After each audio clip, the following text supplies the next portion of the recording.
Donc, alors je suis au niveau de leader et de manager. Un manager, c'est pas forcément un leader, je vais m'expliquer. Mais un manager, d'abord, c'est une position qu'on te donne par rapport à des responsabilités. Ouais, tu peux être manager d'un projet, manager dans une entreprise. Quelqu'un qui organise bien les choses. Oui, c'est la gestion. Voilà. Ouais, c'est un gestionnaire.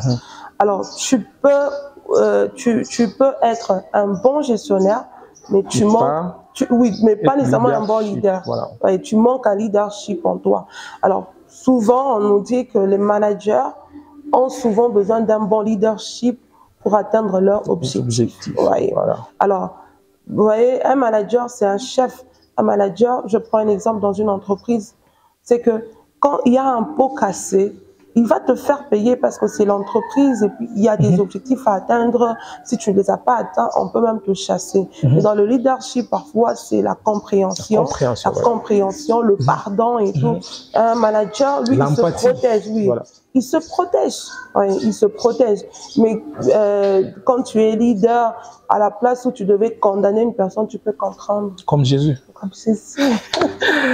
Exactement, très chers téléspectateurs. Vous qui venez de nous prendre des sujets en cours, sachez-le, vous êtes en train de suivre. Le passage oblige, une émission très emballante avec la sœur Sahel Oboté, qui nous parle leadership, ici même, voilà.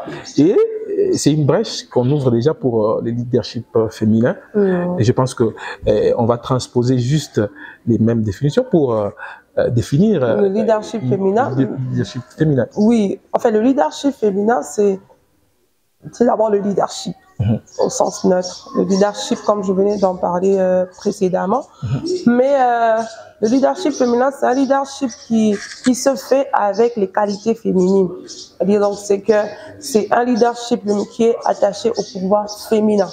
C'est comme Dieu nous a créés, nous les femmes. Nous avons des choses que les hommes n'ont pas. Exactement. Beaucoup de choses que les hommes n'ont pas. Naturellement. Oui, alors c'est un leadership qui est attaché aux qualités, aux valeurs féminines, qui est attaché à la femme et tout, à tout ce que Dieu a mis en la femme. Parlez un peu de ces valeurs féminines, quelques-unes. Je peux dire l'altruisme, par exemple. L'altruisme, la compassion, la bonté, l'intuition, voilà. la créativité. Donc, il y a vraiment beaucoup de valeurs autour du leadership féminin. Voilà.